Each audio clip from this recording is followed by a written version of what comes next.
అందరికీ నమస్తే. నేను మీ జనార్దన్ పన్నెల ఫ్రమ్ పల్లెవెన్నెల.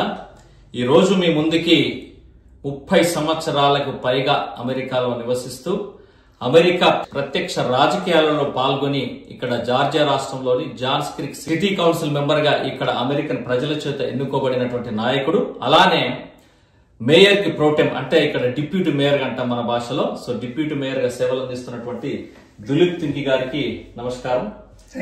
దిలీప్ తింకి గారు, ఈ రోజు మీరు మా పల్లెవెన్నెల వ్యూవర్స్ తోని మీ యొక్క లైఫ్ జర్నీ పంచుకున్నందుకు ప్రత్యేక ధన్యవాదాలు తెలియజేసుకుంటూ, సో దిలీప్ గారు, సో మన భారతదేశంలో ఎక్కడి నుంచి మీ యొక్క స్వగ్రామం గాని మీరు అంటే పుట్టినటువంటి ప్రాంతం? థ్యాంక్ యూ జనార్దన్, అట్లీస్ట్ మాట్లాడి at least we're getting the voice out. So thank you. So నేను బ్యాక్ హోమ్ పుట్టి పెరిగింది హైదరాబాద్ లోనే. pretty much నా స్కూలింగ్ అంతా అక్కడనే అయింది. యాక్చువల్ నా స్వగ్రామం అంటే నేను మెదక్ డిస్ట్రిక్ట్ నుంచి. Medak district I don't know how much you know, but Sangareddy సదరస్పేట్ మధ్య దగ్గర ఉంటుంది. అనంత్ సాగర్ అనే ఊరు అనమాట. Anant Sagar. So I still have the connections to the village. నేను ఇప్పుడు ప్రతిసారి వచ్చినప్పుడు అక్కడికి పోతుంటాను. పోయి అనంత్ సాగర్ పోయి అక్కడ వ్యవసాయం, నాన్న వాళ్ళు వ్యవసాయం చేస్తుంటారు. సో పోయి పంటల్లో చూసి like it's still have the roots connected. So అది ఆ కనెక్షన్ ఎప్పటికీ పోలేదు. ఇంకా స్కూలింగ్ అంతా కూడా అక్కడేనా? నా స్కూలింగ్ అంతా హైదరాబాద్ లోనే స్కూలింగ్ అయింది. ప్రతి మచ్ అంతా అక్కడ నారాయణగూడ, బర్కత్పుర అక్కడే ఇప్పటికి కూడా చేస్తాం. ప్రతిసారి నేను పండుగ వచ్చిందంటే ఊడిపోతాం. అది మన రూట్స్ అవి, దాన్ని మర్చిపోలేము. స్వచ్ఛదనం చాలా మన జీన్స్ లో ఉంటుంది. సో ఈ రోజు అంటే ఒక పల్లె బిడ్డ ఇవాళ అమెరికాకు వచ్చి ఇక్కడ ప్రత్యక్ష రాజకీయాల్లో పాల్గొనడం అనేది నిజంగా ఇది ఆషామాషి కాదు. అందులో అమెరికన్ల చేత ఎంపిక కావడం అనేది, ఎందుకంటే మన పాపులేషన్ తీసుకుంటే నాట్ 1%. సో ఆ రేషియో మీకు తీసుకుంటే దాదాపు 98% ఆఫ్ అమెరికన్ ఓట్లు వేస్తేనే మీరు జాన్స్ క్రీక్ సిటీ కౌన్సిల్ గా మెంబర్ గా ఉన్నారంటే, సో మీ క్రెడెన్షియల్స్ ఎంత గొప్ప అనేది మాకు అర్థమవుతా ఉంది. సో ఎప్పుడు వచ్చారు ఇక్కడికి దిలీప్ గారు, ఇక్కడికి అమెరికా? సో నేను బేసికలీ ఇండియాలో నేను ఇంజనీరింగ్ చేశాను. సివిల్ ఇంజనీరింగ్ చేసి 2 years అక్కడ పనిచేశాను. బేసికలీ ఇట్స్ మోర్ ఇప్పుడు మనకి ఇప్పుడు ఎయిర్పోర్ట్ యూజ్ చేయట్లేదు, కానీ ఐ వాజ్ బేగంపేట ఎయిర్పోర్ట్ లో like I was supervisor for some of the projects అప్పుడు బ్యాక్ 89-91 లో. Beautiful journey.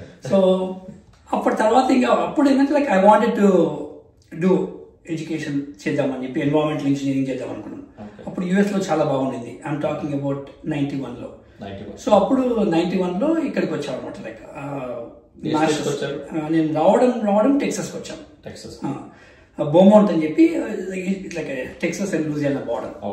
అక్కడికి వచ్చి మాస్టర్స్ చేశాను couple of years environmental engineering. అప్పుడు అది చాలా బాగుండేది. అది అంటే ఇట్స్ ఎయిర్ పొల్యూషన్, అప్పుడు things were like really good అప్పుడు. సో మాస్టర్స్ అయిపోయిన తర్వాత ప్యాషన్ ఉంటేనే ఆ కోర్స్ తీసుకున్నారు. ఎగ్జాక్ట్లీ. నేను వెతికి కూడా లైక్ ఒక మంచి సబ్జెక్ట్ మంచిదని చెప్పి దాని నుంచి వచ్చాను. అప్పుడు బేసిక్గా చదువుకుందామని చెప్పి రావడం వాజ్ డిఫరెంట్. వచ్చి చదువుకొని వెళ్ళిపోదాం అనుకున్నాము. అనుకోవడం is different back then. So Texas లో ఒక కపుల్ చదువుకున్న తర్వాత ఐ వర్క్ ఇన్ హ్యూస్టన్. అక్కడక్కడనే 93 నుంచి 98 వరకు అక్కడక్కడే పనిచేశాను. సో అప్పుడు చేసినప్పుడు అంతా ఎన్వైరన్మెంటల్ ఫీల్డ్ లో like landfill designs, waste water treatment plants, air pollution అవన్నీ చేశాను బ్యాక్. తర్వాత ఇంకా ట్రాన్సిషన్ 98 లో I move into a complete different field. So Texas నుంచి దెన్ ఫ్లోరిడాకి వచ్చి ఒక 2 years అక్కడ అంత క్లాస్మేట్లో కలిసి we started IT company back in 97 లో. సో ఇక జాక్సన్విల్ లో ఉన్నాక I don't know if you been to Jacksonville, but beautiful place. Okay, it's a beautiful place. కాకపోతే ఏంటంటే ఐటీ దానికి ఐటీ బిజినెస్ కు హెడ్ క్వార్టర్స్ కు it was small town and another thing is transportation కైనా దేనికైనా కూడా వాటన్నిటి కూడా కొంచెం it's difficult. Everybody they have to land in Atlanta, then from there నీకు తెలుసు ఇండియా వాళ్ళకి కూడా అట్లాంటా వచ్చిపోవాలి. సో ఇక అప్పుడు ఏం డిసైడ్ చేసినామంటే లైక్ జాక్సన్విల్ లో హెడ్ క్వార్టర్స్ పెట్టుకోవడం ఈజ్ నాట్ రియలీ బిజినెస్ పరంగా గ్రోత్ రాదు మనకని అట్లాంటా మీద. నేను 2000 లో అట్లాంటా మూవ్ అయ్యాను. 2000 లో మూవ్ అయ్యి జాన్స్ క్రీక్ మూవ్ అయ్యాను. అప్పటి నుంచి అక్కడే జాన్స్ క్రీక్ లోనే. సో యాజ్ అన్ ఎంటర్‌ప్రెన్యూర్ గా మీ కంపెనీ పేరు? Serenity Infotech. Serenity Infotech is staffing company and product. బేసిక్గా మేము projects, staffing, turnkey projects, offshore development ఇవన్నీ చేశాము. Now we're focusing more on the staffing side. ఎప్పటి నుంచి? 2097 ఇక్కడ అట్లాంటాలో. 97 లో జాక్సన్విల్ లో స్టార్ట్ చేసి అది ఇక్కడ మూవ్ చేశాం. 2000 నుంచి ఇక్కడ ఉన్నాము. ఇక్కడ జాన్స్ క్రీక్ లో ఉన్నాము. సో అయినా మళ్ళీ తర్వాత మీరు అంటే యాజ్ అన్ ఎంటర్‌ప్రెన్యూర్ గా కంటిన్యూ అవుతూ ఎంతో మందికి కూడా ఉపాధిని ఇస్తూ at the same time I think you have involved in many organizations as a community service కూడా చాలా ఆర్గనైజేషన్లలో కూడా మీరు చేసినట్టుగా ఉన్నారు. Oh, definitely, yes. So can you share about your community service? అంటే ఎలాంటి ఆర్గనైజేషన్ లో మీరు పనిచేయడం జరిగింది? అంటే బేసికలీ అంటే కన్వెన్షన్స్ కూడా జరుగుతుంటాయి. అంటే బేసికలీ మీకు తెలుసు కదా తెలుగు కన్వెన్షన్స్ చాలా అవుతుంటాయి కదా. So I was involve in lot of them అన్నమాట. మనకు ఇక్కడ ఆటా కన్వెన్షన్ అయింది, నాటా కన్వెన్షన్ అయింది, like multiple Telugu organization conventions అయినాయి, లోకల్ ఆర్గనైజేషన్స్ ఉన్నాయి. సో బేసికలీ నేను వాటన్నిటిలో ఇన్వాల్వ్ అయి ఉన్నాను in the past. Like convention కమిటీలో సర్వ్ చేయడం కానీ, ఆర్ లోకల్ ఆర్గనైజేషన్ లో కానీ, బోత్ యాజ్ ఏ వాలంటీర్ గా కానీ ప్లస్ స్పాన్సర్ లాగా. So we did pretty much చాలా చేశాను. అక్కడ నుంచి ట్రాన్సిషన్ అయిపోయి మెయిన్ స్ట్రీమ్ కోబోత్ like probably I realize it like మనం we are part of the society, ఇక్కడే ఉంటున్నాము, సిటిజన్లము. So I said okay fine, మనం మెయిన్ స్ట్రీమ్ లో కూడా కొంచెం తప్పకుండా రావాలి కూడా. అది అవసరం నువ్వు అనుకుంటున్నావు, అట్లా చాలా మంది అనుకుంటే చాలా బాగుంటుంది. బట్ ఇట్స్ ఇప్పుడు చేంజ్ అవుతుంది కొంచెం కొంచెం. బట్ ఇట్స్ సో అలానే అంటే ఇప్పుడు మనకి ఈ తెలుగు ఆర్గనైజేషన్ లో కూడా మీరు ఆర్థికంగా కూడా వాళ్ళకి సహకారాన్ని అందిస్తూ అట్ ద సేమ్ టైం మీరు కూడా కమిటీలలో కూడా పనిచేస్తూ ఒక ఆర్గనైజేషన్ లో జరిగినటువంటి కన్వెన్షన్ లో కూడా విజయవంతం చేశారు. చాలా టైం కూడా పెట్టడం జరిగింది.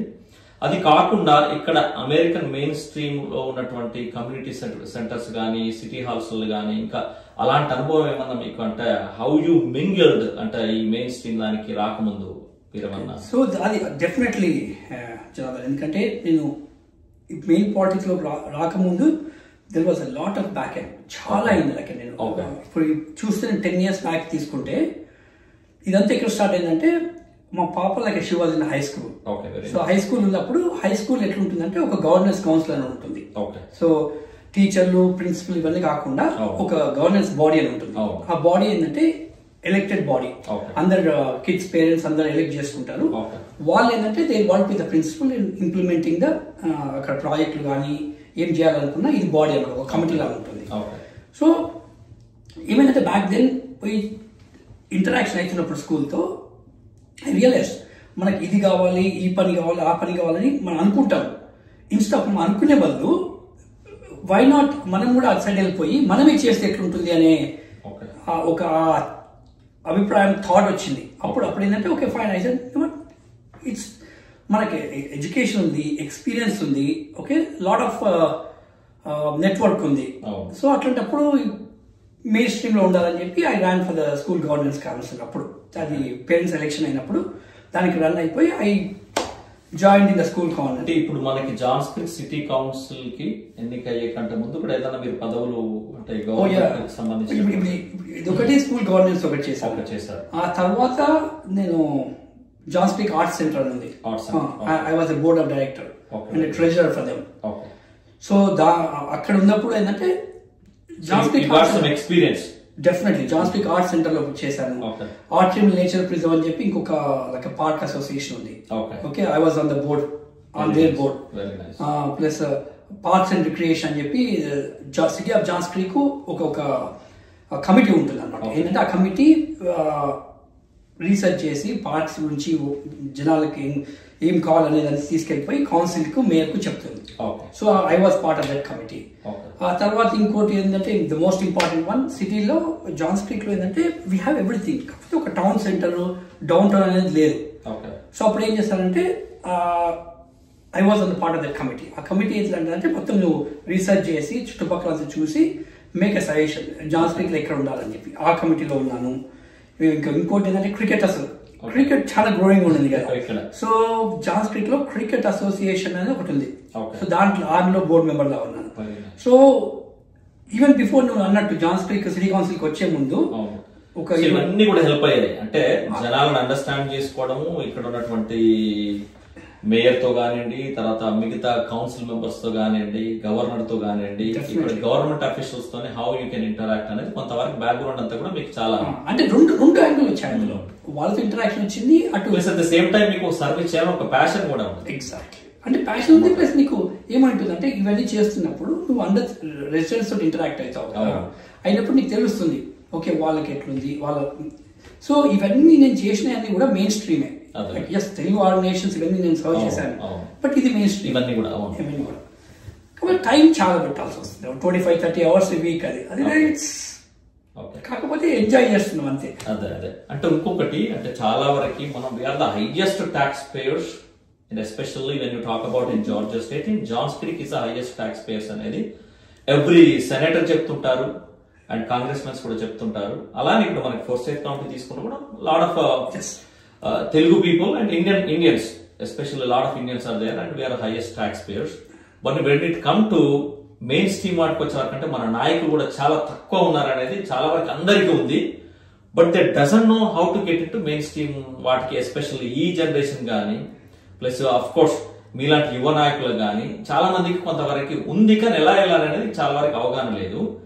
దానికంటే ముందు కూడా మీరు అంటే ఇప్పుడు జాన్స్ క్రీక్ సిటీ కౌన్సిల్ కి ఎన్నికయ్యే ముందు ప్రైమరీస్, తర్వాత ప్రైమరీస్ లో గెలిచిన తర్వాత మళ్ళీ తర్వాత మెయిన్ స్ట్రీమ్ ఎలక్షన్స్ కి వెళ్ళాలి కదా, దీని గురించి ఒకసారి చెప్పండి. అంటే ఓకే, అది ఒక రాంగ్ నోషన్ ఉంది జనార్దన్. ఏంటంటే ఇక్కడ సిటీ లెవెల్ వరకు లైక్ ప్రైమరీస్ అట్లా పార్టీ అఫిలియేషన్ అవసరం లేదు సిటీ కౌన్సిల్ మేయర్ వరకు. ఎందుకంటే సిటీ అనేది ఏంటంటే you are focusing more on the area కదా, నువ్వు అది చూసుకుంటున్నావు కాబట్టి దానికి నీకు పార్టీ అఫిలియేషన్ అవసరం లేదు. So non partisan independent. So you cannot be పార్టీతో ఏ సంబంధం, democratic party and republic party ఈ పార్టీతో సంబంధం లేదు, సంబంధం ఉండాల్సిన అవసరం లేదు. అంటే ఉండే వాళ్ళు పెట్టుకుంటారు కాబట్టి అవసరం లేదు. ఎందుకంటే వాళ్ళ ఫోకస్ అంతా సిటీ మీద ఉంది కదా. సిటీకి మనం ఏం కావాలన్నా కానీ మనము హై లెవెల్ గవర్నర్ తోటి కానీ సెనేటర్ తో కానీ we can talk, Republican senator కానీ డెమోక్రట్ మాట్లాడి చేయొచ్చు. సో సిటీ వాళ్ళకైతే ప్రైమరీస్ ఉండవు, ఎందుకంటే పార్టీ అఫిలియేషన్ లేదు కాబట్టి మామూలుగా వస్తారు. ఆ సిటీ తర్వాత ఉన్నది ఎట్లుంటది అంటే స్టేట్ హౌస్ ఉంటుంది, స్టేట్ సెనేట్ ఉంటుంది. ఇప్పుడు నువ్వు స్టేట్ అటు వెళ్ళిపోయినావు అంటే you need to take a side అనమాట. ఈ డెమోక్రట్ కానీ రిపబ్లికన్ కానీ స్టేట్ లో 2 levels ఉంటాయి, state house and state senate. అలాగే నీకు యుఎస్ కి వెళ్ళిపోతే US house and US senate. So అది కూడా పార్టీ అఫిలియేషన్ ఉంటుంది. అంటే నువ్వు ఇంతకుముందు అన్నావు కదా నెక్స్ట్ జనరేషన్ వాళ్ళకు మెయిన్ స్ట్రీమ్ లో వచ్చి చేయడం ఎలా అనేది దాని మీద. సో దానికన్నా ముందు మన పెద్ద ప్రాబ్లం ఏంటంటే మన అందరితో mostly like south Asians and Indian, ఇంకా దాంట్లో నువ్వు స్పెసిఫిక్ గా పోవాలంటే ఇంకా తెలుగు వాళ్ళు కూడా ఓట్లు వేయం, మనం ఓటింగ్ పోం.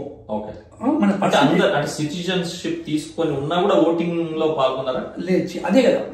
సో నీకు జనరల్ గా చెప్తాను, ఇప్పుడు మా సిటీలో ఇప్పుడు జాన్స్ క్రీక్ చూసుకుంటే పాపులేషన్ 85,000, దాంట్లో 60,000 మంది రిజిస్టర్డ్ ఓటర్స్, దాంట్లో దాదాపు 6,500 మంది ఇండియన్స్. సో వెనక్కి తిరిగి చూసుకుంటే ఎప్పుడు కూడా 500 కంటే మంది ఎక్కువ మంది ఓట్లు వేయలేదు. 6,500 దాదాపు 7,000 మంది ఉన్నటువంటి 6,500 చేంజ్, దాంట్లో 500 కంటే ఎక్కువ ఎప్పుడు ఓట్లు వేయలేదు. ఎందుకంటారు, దానికి కారణం ఏంటి? అది కూడా చెప్తాను. ఏంటంటే నువ్వు అడిగావు కదా ఎట్లుందని, ఎలక్షన్స్ అప్పుడు ఎట్లుంటుందంటే మేము డోర్ టు డోర్ క్యాంపెయిన్ చేయాల్సి ఉంటుంది. సో ప్రతి ఇంటికి వెళ్ళిపోయి మమ్మల్ని మేము ఇంట్రడ్యూస్ చేసుకుని ఇప్పుడు ఎలక్షన్ ఉంది దీనికి రన్ చేస్తాం. సో అవన్నీ చేసినప్పుడు మా దగ్గర డేటా వస్తుంది ఎవరెవరు సిటిజన్స్ అని చెప్పి. నేను ఇండియన్ సిటిజన్ ఇంటికి వెళ్ళినప్పుడు కొంతమంది ఏమన్నా అంటే కొంతమంది సిటిజన్షిప్ తీసుకోలేదు, చాలా మంది ఎలిజిబిలిటీ ఉన్నా సిటిజన్షిప్ తీసుకోలేదు.